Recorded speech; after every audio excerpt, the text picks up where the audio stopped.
meninggal nggak sempat tobat, kira-kira termasuk husnul khotimah nggak? Iya, nggak sempat taubat.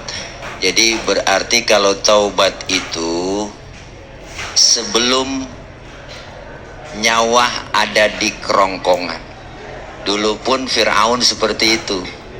Ketika mau ditenggelamkan, ya nggak udah cengap-cengap, ruh sudah sampai di tenggorokan, baru dia berkata, amantu bi Rabbi Musa wa Harun. Jadi itu mau bertobat. Nah, udah ada nggak kesempatan lagi, udah langsung aja dilelepin sama Allah. Ketinggalan, kelamaan loh. Kenapa baru sekarang kan begitu? Artinya apa? Kita itu taubat itu sering kita ucapkan dengan kata-kata, tapi tidak dengan pelaksanaan. Maka setiap hari kita kan selalu berdoa. Doa kita apa? Supaya kita husnul khotimah. Ya enggak? Apa doanya? Ya Rabbi bil Mustafa balligh maqasidana waghfir lana ma madha ya wasi'al karomi. Kita pengen minta ampunan.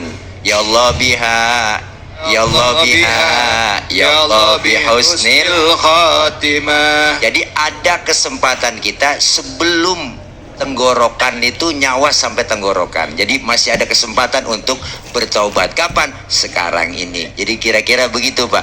Jadi ketika meninggal dunia, tiba-tiba meninggal. Emang mati datangnya tiba-tiba. Ya, karena memang mati itu sangat menakutkan. Serem kayaknya, tapi memang pasti kita rasain. Ya, apalagi sekarang. Ibu, orang lebih takut datang ke rumah itu beri salam. Coba paket, dibukain pintu. Iya betul. Paket baru. Oh enggak ya. Kita kepengen itu menyiapkan sebelum kita meninggal dunia, masih bisa bertaubat. Kalau ada kesempatan kita ada untuk bertaubat, insya Allah masih kita mengharapkan husnul khotimah. Jadi sebelum meninggal, sebelum wafat, dan sebelum sampai tenggorokan. Begitu kira-kira Pak Ali Mustafa. Ditambahkan sama Abi yang ganteng. Aduh, jenggotnya keren banget. Silakan Abi. Kalau meninggalnya dalam keadaan kafir, dia belum masuk Islam, maka matinya adalah tidak diampuni oleh Allah Subhanahu wa taala. Innal ladzina kafaru wa saddu an sabilillah summa matu wa hum kuffarun fala yaghfirullahu lahum. Sudah, fala yaghfirullahu lahum. Enggak akan pernah Allah mengampuni, sudah.